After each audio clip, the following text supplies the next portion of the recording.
তোমার সৃজন মাঝে খুঁজি তোমার কাননে ফুলেরা হাসি স্নিগ্ধ মায়া তোমার সৃজন মাঝে আসসালামু আলাইকুম। তাসনিয়া মা, এটা তুমি কি করছো?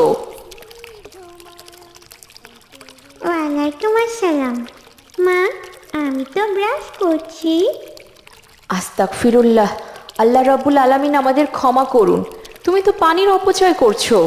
এভাবে পানির কল চালিয়ে রেখে তুমি ব্রাশ করছো, এতে তো পানির অনেক অপচয় হচ্ছে। তুমি ব্রাশ শেষ করে তারপর পানি চালাও মা। মা, কেন অপচয় হবে? আমাদের তো পানি শেষ হয়ে গেলে আবার ওই পানি আমরা খুব সহজেই তুলতে পারবো।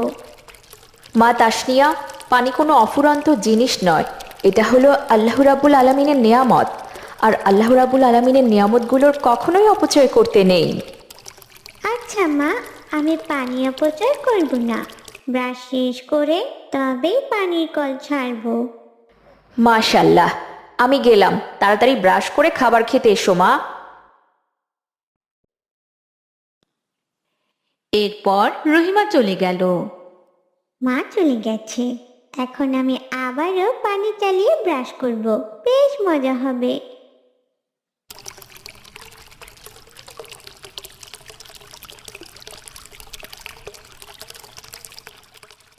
তাসনিয়া, মা তাসনিয়া, খাবার খেতে এসো। খাবারগুলো সে কখন থেকে বেড়ে রেখেছি। এই তো মা, আমি চলে এসেছি। মা, বাবা কখন আসবে? আজকেই তো বাবার কাজ শেষ করে ফেরার কথা, তাই না? হ্যাঁ মা, একটু পরে তোমার বাবা চলে আসবেন। তুমি দ্রুত হাত ধুয়ে বিসমিল্লা বলে খাবার খাও। মা, আমি হাত ধুয়েছি আর বিসমিল্লাহ পড়েছি। এখন খাবার খেতে দাও তো। আমি জানি মেয়েটা হাত ধুইনি, মিথ্যা বলছে, কিন্তু এখন ওকে কিছুই বলা যাবে না, কারণ বললেই রেগে মেগে খাবার খাবে না। হে খোদা, তুমি আমার কন্যাকে সব কিছু বোঝার তৌফিক দান করো, ওর উপর হেদায়েত বর্ষিত করো।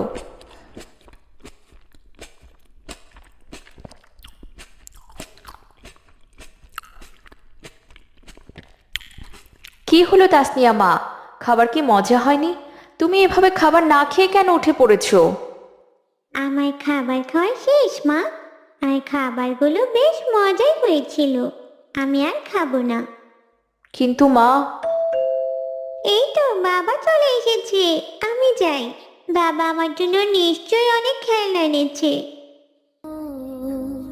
বাহারি শোভা পাহাড়ি। আসসালামু আলাইকুম, কেমন আছেন বাবা? ওয়ালাইকুম আসসালাম। আলহামদুলিল্লাহ। তুমি কেমন আছো? তোমার মা কোথায়? আমিও ভালো আছি বাবা, মা তো খাবার টেবিলে। ও আচ্ছা, আমার অনেক খিদে পেয়েছে। আমি হাত মুখ ধুয়ে খাবার টেবিলে আসছি।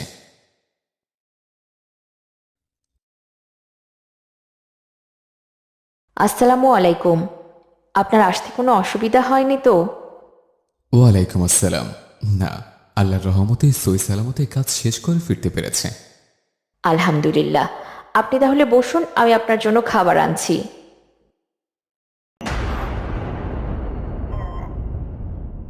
আস্তাগফিরুল্লাহ, এত খাবার কে নষ্ট করেছে রহিমা? কে আবার? আমাদের মেয়েটা। সে কি এইভাবে খাবারের অপচয় করলো মেয়েটা? আর তুমিও কি কিছুই বললে না? কি বলবো, মেয়েটা কোনো কথাই শুনতে চায় না। যতটুকু খেয়েছে, যদি বেশি বোঝাতে চাই তবে ওইটুকুও খাবে না। আমি কি করি? আল্লাহ রাব্বুল আলামিন কবে যে আমাদের কন্যাকে সবকিছু বোঝার তৌফিক দান করবেন, কে জানে। না না, মেয়েটাকে এইভাবে অপচয় করতে দেয়া যাবে না। ওকে আমাদের ইসলাম সম্পর্কে সবকিছু বোঝাতে হবে, তবেই তো মেয়েদের সবকিছু বুঝতে পারবে। আচ্ছা, তুমি আমাকে দ্রুত খাবার দাও। খাবার শেষ করে আমি মেয়েটার সাথে কথা বলবো।